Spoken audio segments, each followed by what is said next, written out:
to another episode of Saved and the City with your girl Iberia. Yes, you are tuned into the right place at the right time for the information that you want to get. Kingdom solutions for real world issues. I'm so excited about today. We get to meet the candidates. Who has that opportunity? I mean, we see the people's names on the ballots.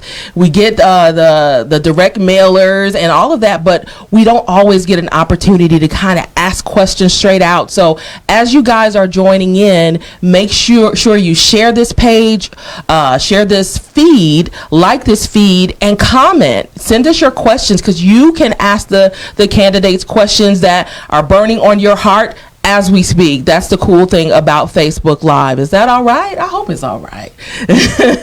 All right. So again, I love you guys. And I mean, again, who wants to talk to an empty room? So thank you so much for each and every one of you that join me every week right here, every Wednesday on Saved and the City. And a special shout out to my weekly sponsors, Mima's Gourmet Delights. Really excited for her. Today, she actually is opening her cake boutique. It actually opened earlier today, a cake boutique in Butler, right next to Yarn Junkie. It's 126 in Hampton, if I'm not mistaken. So if you got a desire for your sweet treats, your caramel cakes, your red velvet cakes, and all of the good stuff that sometimes we don't need so much of, make sure you go over and visit Mima's Gourmet Delight. You can definitely give her a call and learn about the times and the exact location at 414-418-0616. Again, 414-418-0616.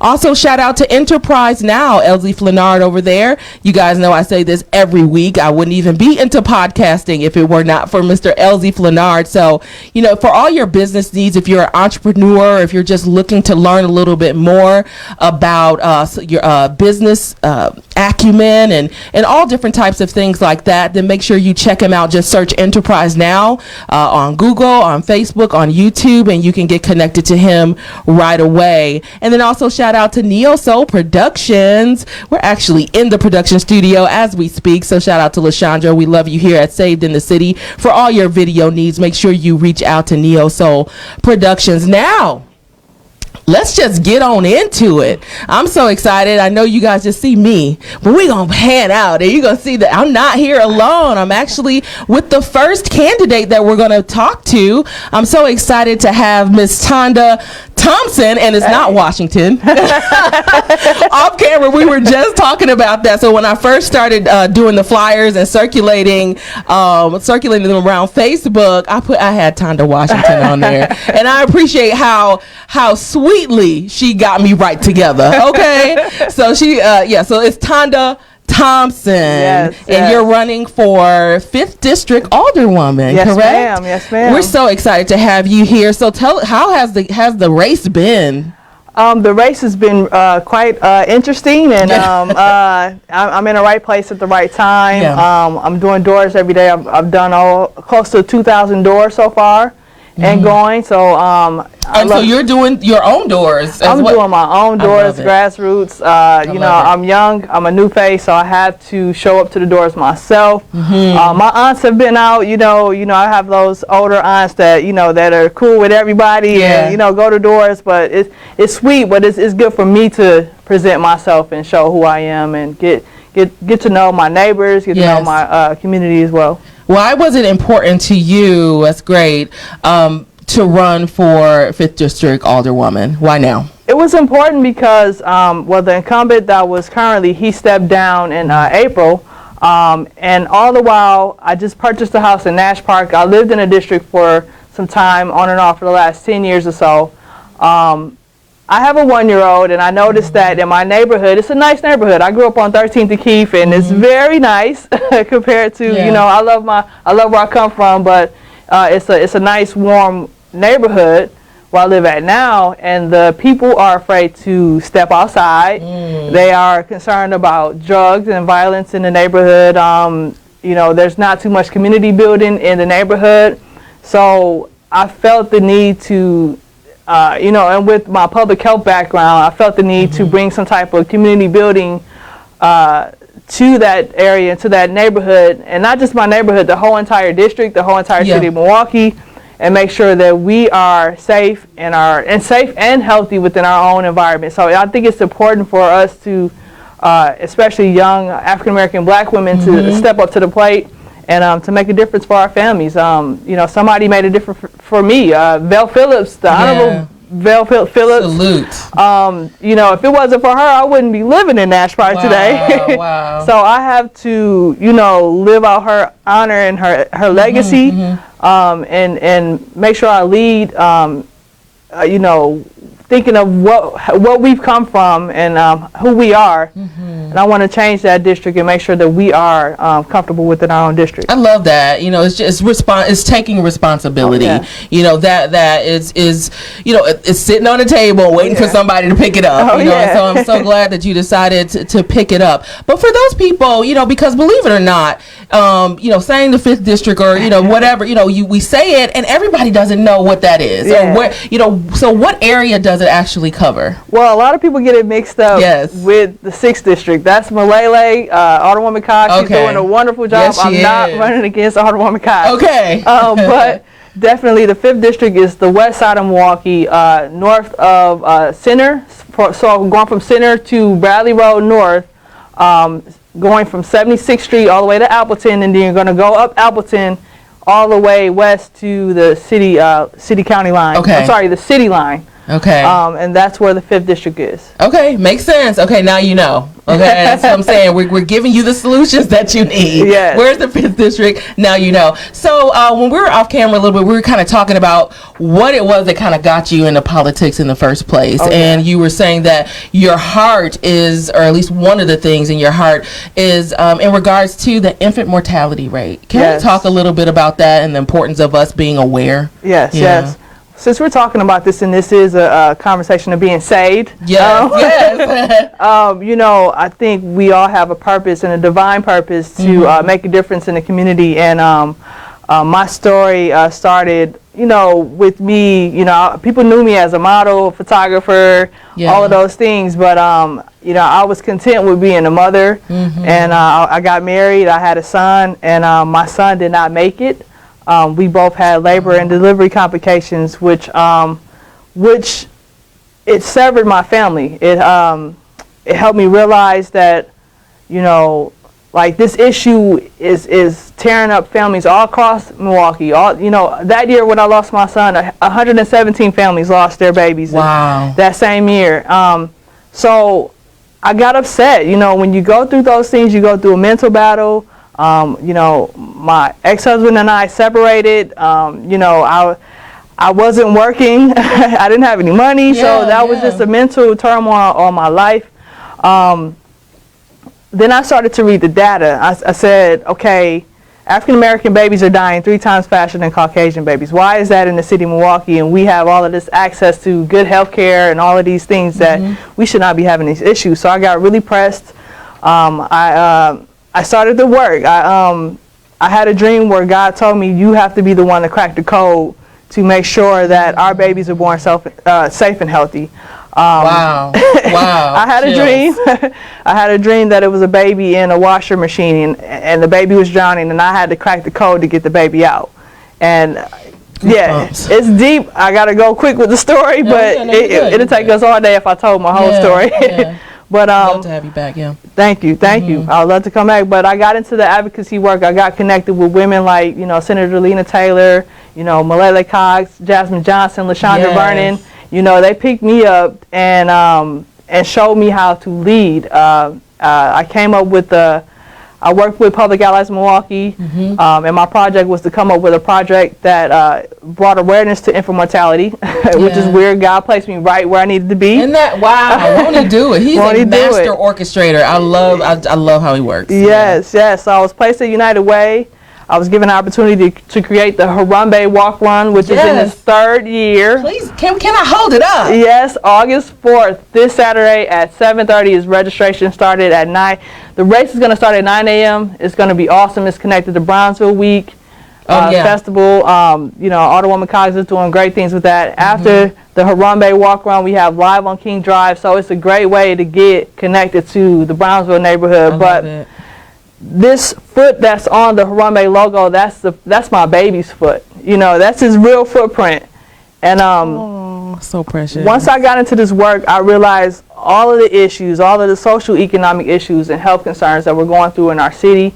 And I said, hey, I need to take this to the next level. So once I found out that the prior alderman stepped down, I said, hey, I need to pull up, you know, whatever I need to pull up and step up to the plate and make a difference for our community. Oh my God, and you're doing just that, and I love that you can share, you know, the work before, and a lot of times people don't know that, you know what, you know, where you were built, you know, where you were made, you know, and you have to have that tough skin once you get into office. We're going to be talking to Senator Lena Taylor a little bit later about the cost of election. Oh yeah. Okay. Once you get in there, you know, it's a cost a lot. We're not talking about dollars, you know. So I'm so excited for you, Tonda. I am rooting for you. You know, so you have more people in your corner than you realize. Thank you. The ones that you don't see. So for the few people that may still be watching, are there some final words that you want to say? Why should we vote for you? And what are some things that you plan to do once in office? First, the primary is August 14th, so make sure you get out and vote. No matter if it's for me or anybody, you got to vote this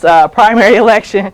Vote ThompsonMKE.com is my website. I got to get that out the air because I always forget to say that. But definitely the reason why that sets me different from other people is that I'm a strong leader. I'm driven by a higher power. That's one thing. That's great. But I'm strong. I'm strong-willed. I'm young.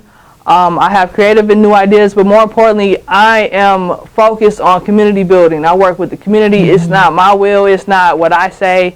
I want to make sure that we all work collectively and collaborative, you know, as a collaborative to make a difference in our community. Absolutely. Tonda, we're so excited you can be on Saved in the City today. Again, Tonda Thompson for the 5th District Alderwoman.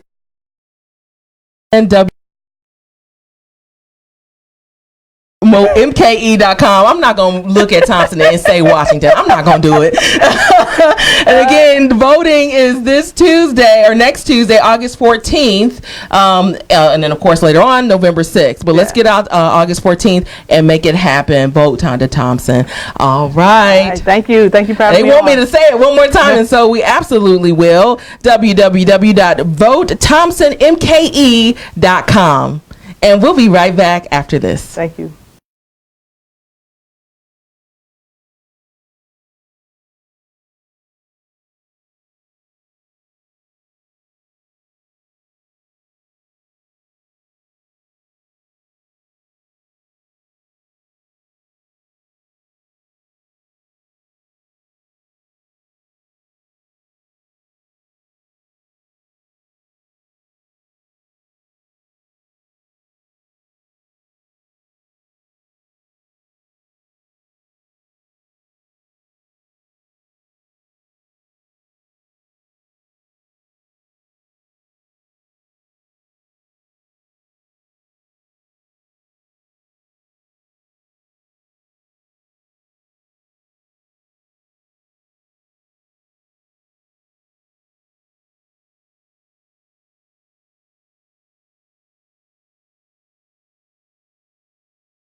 What's up, everyone? We are back live.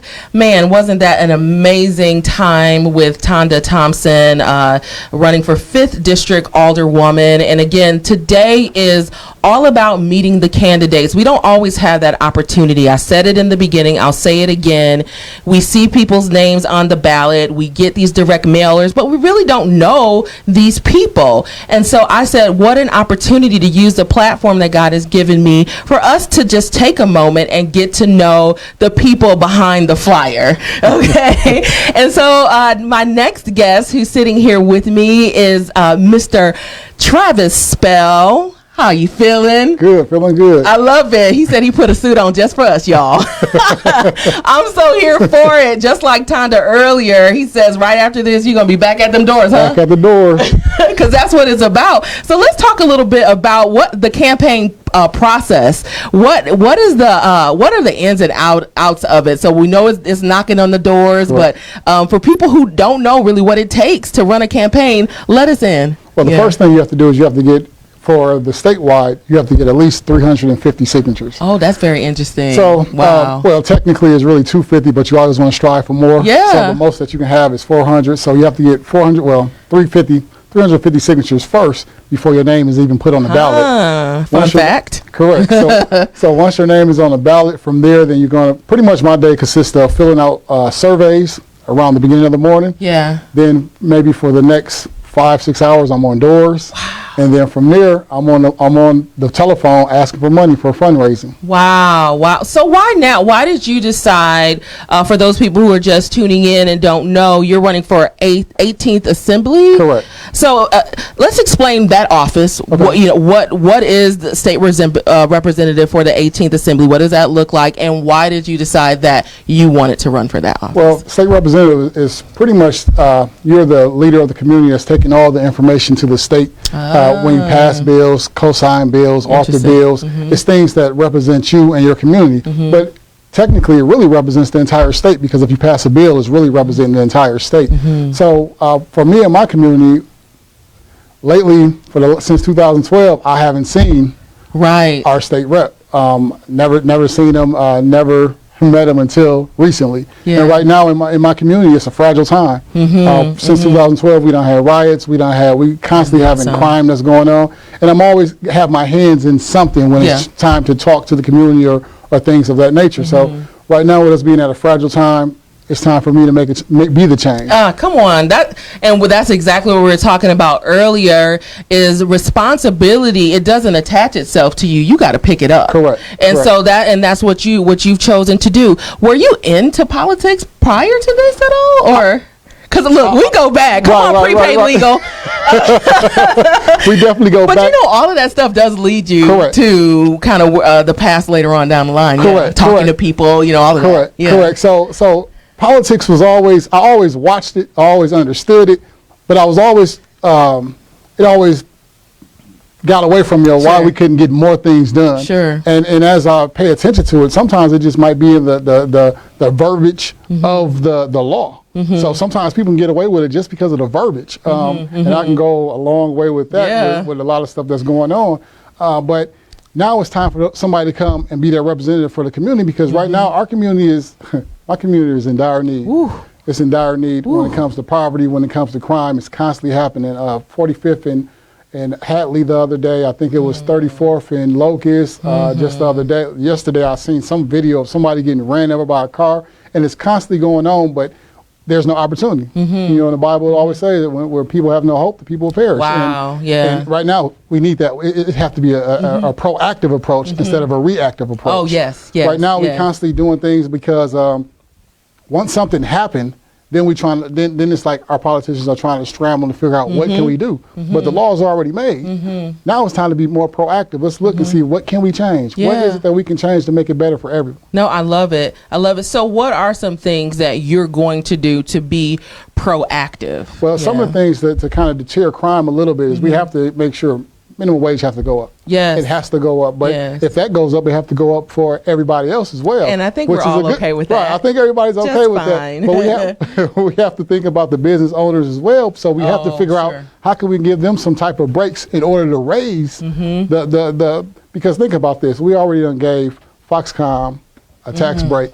But why we can't give the regular local small businesses tax breaks so we can give more money to their employees so they can be more sustainable? Absolutely, absolutely. So you are great points, and this I truly believe that is where we begin. So you're up against Evan Goike. Correct. Now, no mudslinging.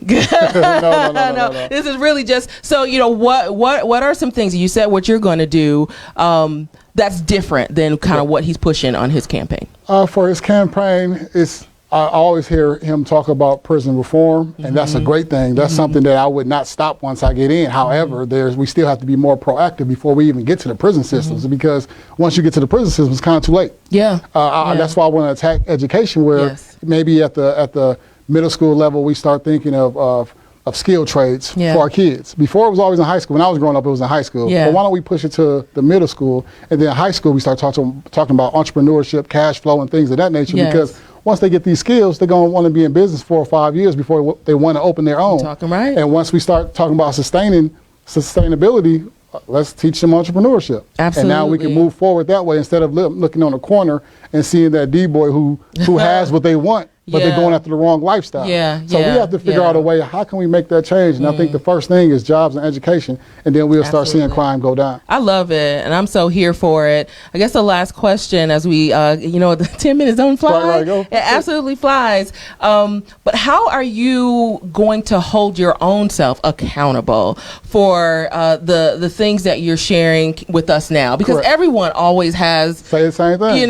They say the same things, and this is what they're going to do. How are you going to ensure that happens? So my slogan is work together to find solutions. Yes. So my thing is, as I've talked to my constituents, is that I want to be able to hold you accountable, and I want you to hold me accountable. Love it. So together we have to do this together. This can't be no thing where I come in as a dictator. No, we have to work together to get our community back. We have to work together. So that goes from the residents, the businesses, anybody that's in our area. We have to work together. Absolutely. I'm trying to work together. Why not? So August 14th is coming up. 13 days. 13 days of door knocking in the rain. Of door knocking, right? So right now, earlier I told you my schedule, but now the surveys went down, the fundraising kind of went out the way. It's just truly on the doors. We're truly on the doors. Yesterday was my first day of exhaustion, so my wife made me stay home all day. But good. We love you, Kia. Right. But I honestly, after Monday doors, I was out there so long that I started becoming a little delirious. I was exhausted. I was tired. You was knocking on the concrete instead of a door. Like, you was like,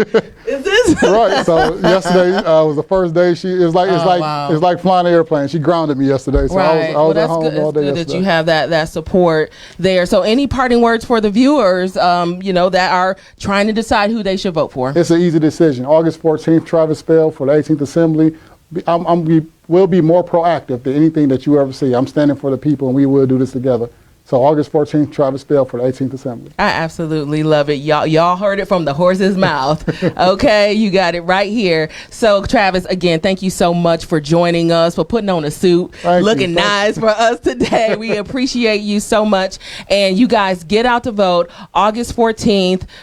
Reach out to these people. They're here so that you can be able to make change. Your vote is your voice. So make sure you get out to vote. Okay. We'll be right back after this with the next candidate.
What's up, Milwaukee? And we are back. Wow, this has been an amazing half of an hour so far. We've had candidates, Travis Spell running for 18th Assembly, and of course, Tonda Thompson running for 5th District Alderwoman. And it's just been an exciting time, and most of them are headed right back out to hit the doors. And we were talking about, just the campaigning process and the ins and outs of that. And, it's just all of the excitement if you actually win. But there's a cost to election. There's a cost to really any call or any platform that you're given where you're a leader. And so I'm so excited and so blessed to have Senator Lena Taylor with me. Welcome to Saved in the City. It is so exciting to be with you. I don't know what took so long. We need to do this. I know. I'm like, okay. What? Like, as soon as she said that, I'm like, I love Lena. Why is this taking so long? But now is the time, and God knows exactly what time is the right time. And so now you're here, and I thought that, while we've been talking to the candidates, why not talk to someone who's been in the seat, who you're currently walking it out right now, Man. And like we said, there's a cost. There's one cost to paying for these different flyers and hanging things, but there's another cost that doesn't have anything to do with money. And you're right. And I'm going to say you said something else that I think is really important. Yeah. You really made it synonymous to ministry. Yeah. Because it really is. It's a call. It's a call. And just like there's like when you are involved in ministry, because if you're saved, first of all, you're not saved for you. You, at this point, you really are saved for those who are looking, right? Wow, and a lot of people don't realize that. And those who see you, right? Yes. And the reason is because you're inspiring to somebody. Because in your own journey, right, you may fall. You may want to give up. You may have a hard day, good day, whatever, but you get to exhibit, showing that there is a love for something larger than you, right? Yes. And that you are giving your time and giving and that can sometimes be a lot, right? Yes. Multiple services and preparation for those services if you're bringing the word. So it can be a lot. So in this job, it's a lot because it's one thing to be at committee, right? It's another thing to be prepared for committee. Yes. Right? Yes. Talk about it. It's another thing to be at committee, be prepared for committee, and to be able to be engaged in that process and to do the follow-up after committee. All that is time. None of that is, you know what I'm saying? Yeah. Just comes by I Dream of Jeannie. Right. So to say. And to spend that time means, you often say, on your show, when you do the work that you do, that you're saved and you single, and, and the challenges that come with that, right? So if you are saved, single, and the senator. Oh, help us, Jesus. So I'm saying it's difficult if you're spending that time for committee and prepping and where do you have time, right? To do other things, because I want to say there's also self-care. That's so good. Yeah. That is important, right? Yeah. And so the cost is a lot because it's the personal cost that you pay, that you're paying from even what you take from you. And if you're a parent, there's the other what you're side taking of it. From that parenting role. Absolutely. Right? Absolutely. And the parenting role of what you need to do in your house, but also what you need to do for your child or children outside of your home, in school, in preparing them. Mine is about to go to college. So the cost is beyond a salary. Not to mention that I don't think we even know what that is. Right? No, I love that. And it's so interesting. Earlier today, before we came to the taping, I was teaching a group of young people just about, we're dealing with social media marketing. But one of the points that came up was exposure. And the power of exposure, especially once you reach, a certain level. And once you're exposed, all things are exposed. And the cost of that exposure. Woo! Because you don't get to turn it off. Exactly. Huh? You still Senator Lena Taylor when you walk into the grocery store. Exactly. When I'm at the altar. Snot growing and, just and praising or whatever else. Senator, I was trying to reach you. Okay. Hold on. Right. You know what I'm saying? And if you don't react the right way, then there's an issue. She funny acting. There's a you know, cost. so there is a cost. But I'm going to say one of the things that I try ought to do is greet people with some love. Yeah, You know, try to share with them in that moment, you know, my level of availability. Yeah. You know, I think often people think because I may be saying I can't or I'm short that it's like, you know, being whatever. It's not. It's just, you know, there's a lot that goes on. Absolutely. So the cost is a lot, but can I tell you that to whom much is given, much is required? That's right. And, you know, I thank God that I'm honored, right? Yeah. That I've been honored with the ability to have the chance to pay that cost. Right? And I take that very seriously because I'm just the girl from 15th and Capitol. I love it. By way of 29th and North Avenue. I for real grew out of the concrete, right? Wow. Out of the cracks of concrete in Milwaukee. And for me to even be a state senator, within itself is partly like still shocking and amazing. No, it really is. You know what I'm saying? Like every time you sit down, like I'll be a little starstruck. Like, oh my God, that's so Girl, good. stop it. I do. But even though one time we was eating at Perkins together, I don't know if you remember, you bought me some pie. Anyway, girl, was it sweet potato pie? It was. Girl, I need you to know that was special because I like seriously don't be sharing sweet potato pie. It was such an awesome experience. I was trying to act like I'm cool, but in my head I was like, she bought me some pie. It's so awesome. Let's talk a little bit about this card that you gave me. This is so important. I gave you the card of Ezekiel Gillespie because I wanted to talk about the cost of elections. Really is the cost of voting, and it's your voice.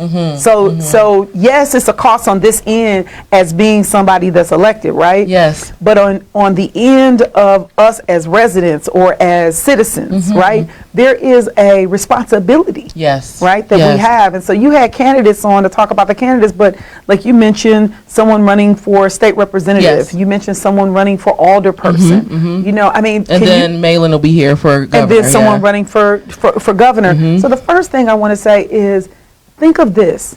Black women are the #1 vote givers of all subgroups of people who vote. Black women are the #1 vote givers. Yes. Okay. But we have 0 black women in the assembly in the state of Wisconsin. Wow. So just comprehend that out of 99 people, we don't have a black woman. Okay? What? That is the power of voting. So this card I gave you, it has a guy on one side, handsome black guy. Come on, Ezekiel. Look at him, Ezekiel. What he dapper? He looking dapper, right?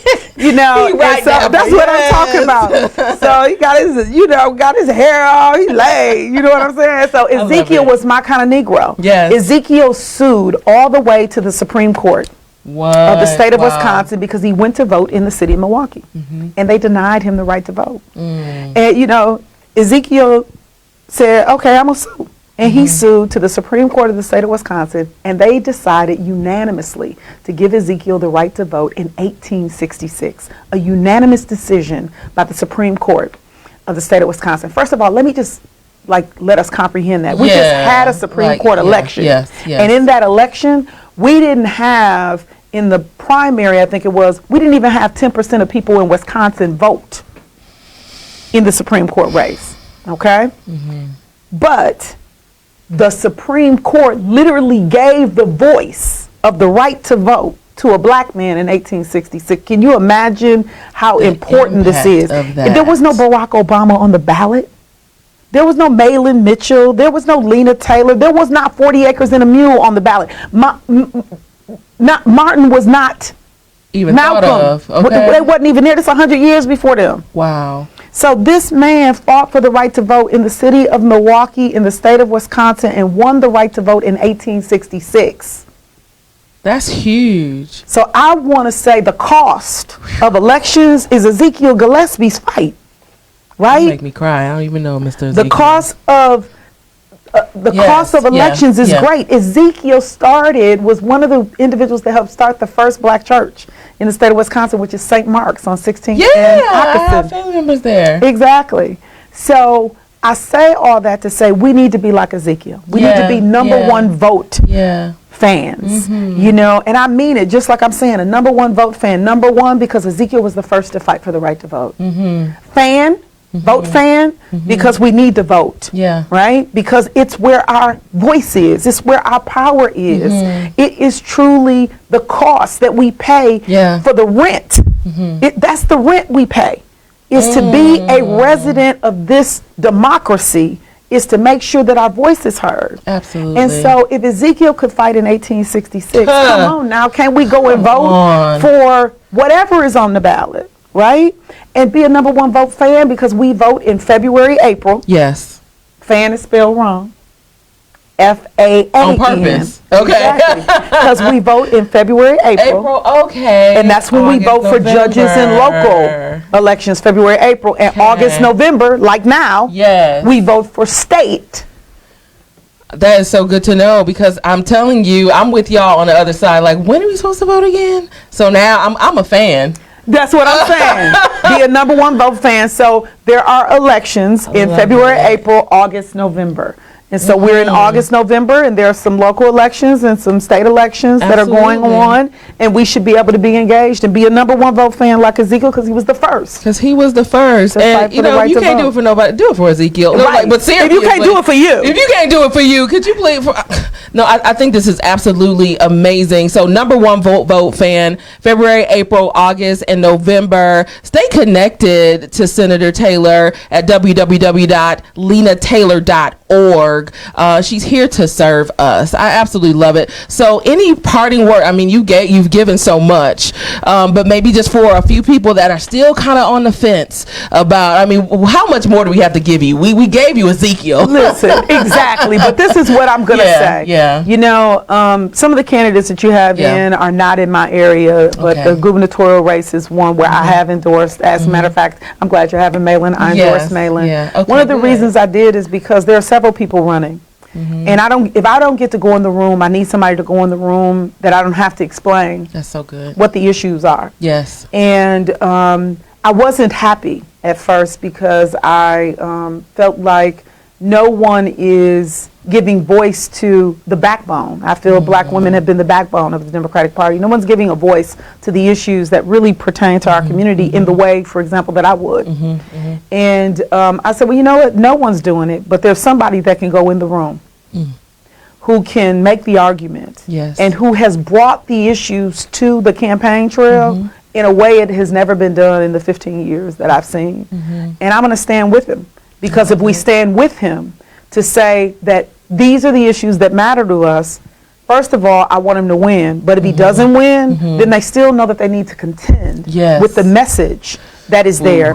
And so that is my position. And so what I'm hoping is that people understand that they have a voice. And I'm getting chills sitting here saying this to you, you know, and saying this with you, that people have a voice. You can choose to either let your voice be heard, or you can let the rocks cry out for you. Okay? I'm going to vote, because I ain't going to let the rocks cry out for me. Y'all, that's all I got to say. That's it. I mean, literally pass the offering plate, because... So we can help say. So we can help say that. That's so true. Now, that's for real. This ain't for... I do it all, y'all. Well, with the help of the Lord, and now my sister Lena. No, I'm so excited just to have all of these amazing people in the studio today that are actually doing the work and wanting to see real change. And Senator Taylor, thank you so much for just sharing your words of wisdom for those people who really don't understand, you know, the sacrifice that so many sacrifice for us to even just have this opportunity to vote. So don't take it lightly. Get out to vote. August 14th, it's happening. Senator Taylor, you're welcome here at Saved in the City anytime. We love you here. And you guys, you stay tuned. We'll be right back with our final candidate right after this.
What's up, Saved in the City viewers and listeners? And we are back. This has been an amazing show thus far. We had Alderwoman, soon to be Alderwoman, with her fingers crossed, Miss Tonda Thompson, running for 5th District Alderwoman. We talked to her for a little bit. Travis Spell running for 18th Assembly. And then we got a few words of wisdom from Senator Lena Taylor on the cost of the election. You know, outside of the money that we put into the election, there's a bigger price, and we talked a little bit about that. And so now, our last candidate that we're going to be chatting with today is Mahlon Mitchell, who's running for governor. I'm so excited he could be in the studio today. I actually was watching you on Facebook Live, and I was like, "Is he coming, or is he?"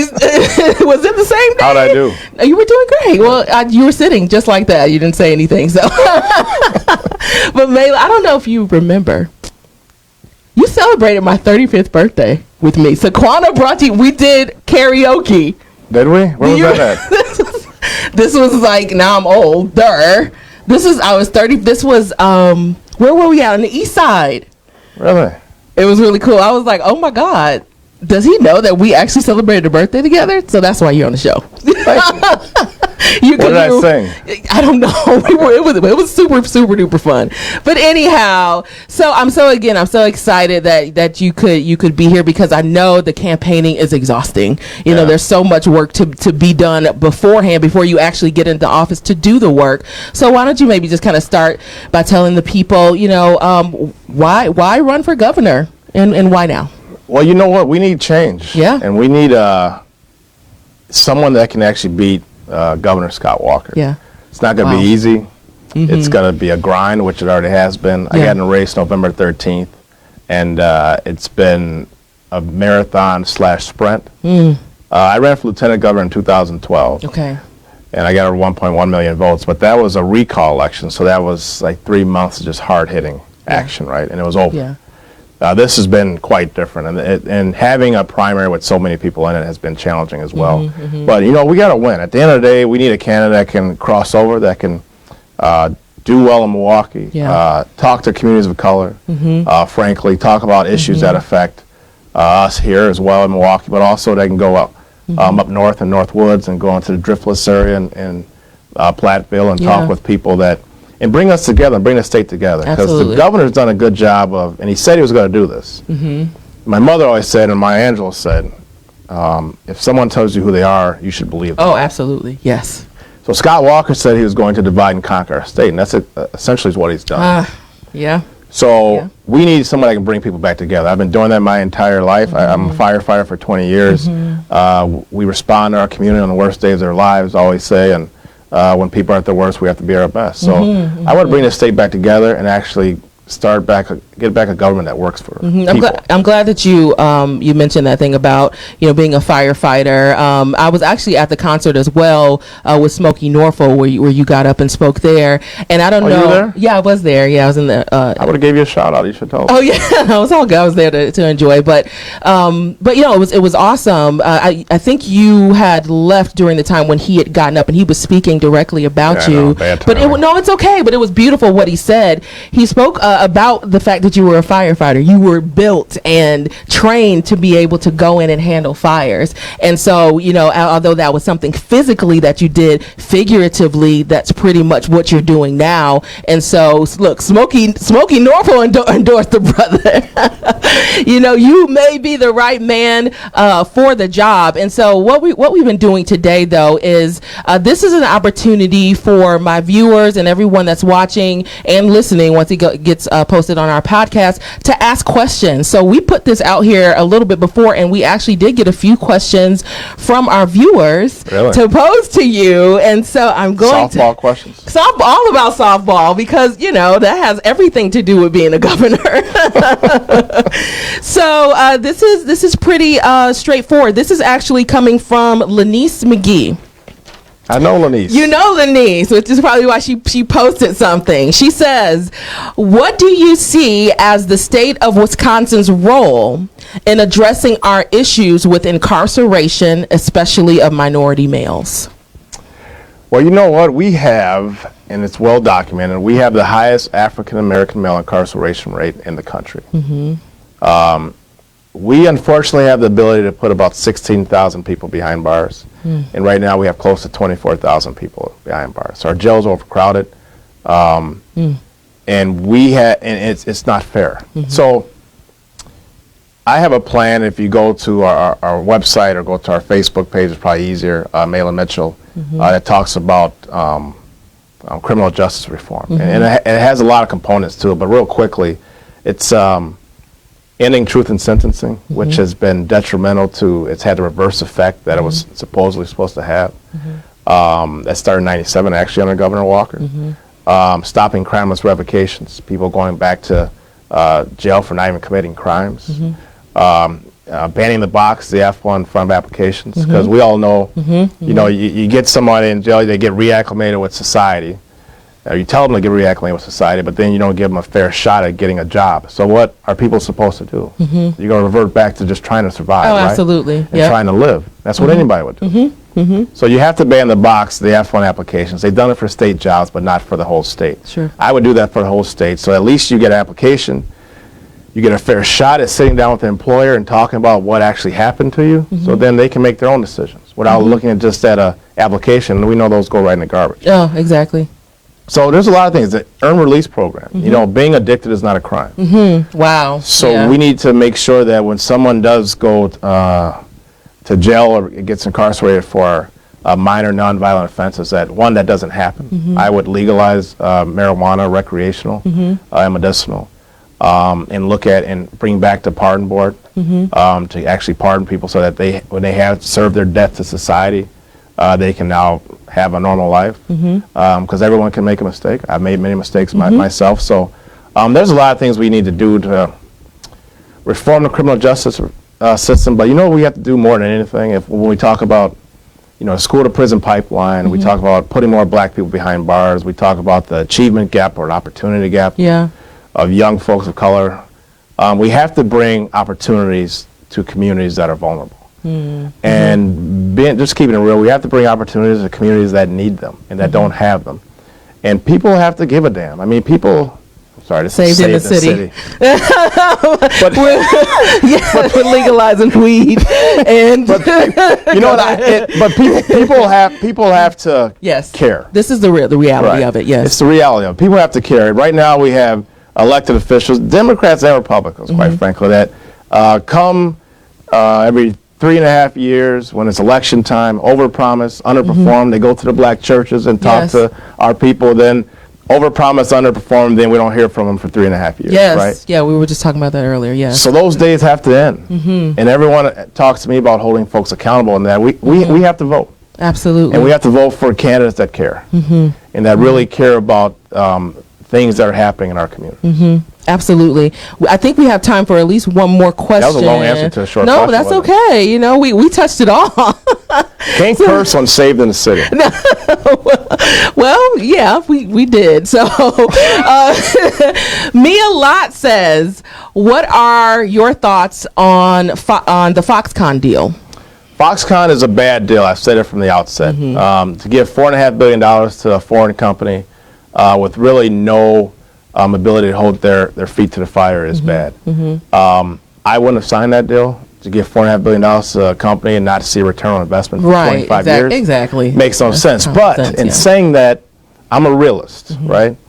And they're going to be here. They've broken ground in May of this year. So they're going to be in some form of functioning come November 6th when we have a new governor. So what you have to do now as governor is to hold them accountable, make it transparent. Folks that are underemployed and unemployed need to get to those jobs. Yeah. So I would set up a regional transit authority to actually get people to those jobs. Those on North Side Milwaukee, those on South Side Milwaukee, those in Milwaukee that need jobs, right? I would make sure those jobs are family sustaining. Yes. That they actually pay a great wage. I would make sure that if there's 3,000 to 13,000 jobs, depending on who you talk to, that those jobs go to people right here in the state of Wisconsin first. I love it. I absolutely love it. So you guys, August 14th is your opportunity to vote if you didn't vote in the early election. Some final words, some parting words for those people that are on the fence on who to vote for governor. Well, you can early vote right now, actually. Oh, still? Okay, yes. Yeah, up until August 11th, you can early vote, starting Monday until August 11th. So early vote, it's easier, no lines, no waiting. But I'm running for governor because we need real change, and I'm the candidate that can beat him. I've spent the balance of my life helping others and giving back. My older brother's a firefighter in Atlanta, Georgia. My younger brother's a firefighter in St. Paul. So giving back's in my DNA. Yeah. And that's what I want to do. That's what we should expect from our elected officials, right? Speaking of saved in the city, actually, Philippians, I believe 4 or 5 says, do not merely look out for your own personal interests, Yes. but look out for the interests of others. Absolutely. That's the word, y'all. And that's what we have to do. And that's what I want to do as your governor. So vote August 14th for Mitchell, and you will see actually real lasting change that and opportunities brought to communities that need them. Mahlon, I'm so appreciative of you just taking time to come on the show. I know, again, this campaigning time is exhausting. You know, you guys are moving from place to place. You know, putting the flyers and lit on doors, and so there's so much. So for you to stop by and to talk to our viewers, it means the world. We definitely appreciate it, because the thing is, this is what we said earlier. We see all of these. We'll see people's names on the ballots, and we get the flyers and we get the direct mailers. But we don't really have an opportunity to see behind the flyer, and so you being here gives us that opportunity. So we're so thankful for you, and even taking some questions on the fly. Right. And we have an office at 1801 MLK Drive. Absolutely. 1801 MLK Drive. If you want to volunteer, I'm there a lot. Yeah. Stop in. We have a block party on August 3rd. Oh, nice. Be out, but this Friday, August 3rd, come down to MLK and Vine. We have a block party from 4 to 8. Congresswoman Govenor, who has endorsed my campaign, is going to be there as well, introducing me. So, free food. Ooh, DJ, I'm there. DJ, you can so dance. There. And free fun. So, hopefully you can make it down. Come out. And so your website that they it's can connect to? MahlonMitchell.com. MahlonMitchell.com. My name actually comes from the Bible. Okay. Comes from the book I've of Ruth. never heard of Mahlon. Comes from the book of Ruth. I'm Naomi's now I gotta son. read and research. Right. I'm Naomi's son. I was born in the 1st chapter, 2nd verse, and I died in the 1st chapter, the 6th verse. Oh God! But then he's risen again. But I'm doing better now. And he's doing better. He's come out of the fire. And we're going to vote on August 14th. Mahlon, you're hilarious. Thank you so much for being on. And to each of my viewers, thank you so much for watching. Hopefully you've gotten a little bit more insight about these candidates that you'll see on your ballot, and it'll help you make a vote. But make sure whatever you do that you get out to vote, and whoever you choose, you just be heard. Your vote is your voice. Okay, guys? We love you. And until next week, be encouraged.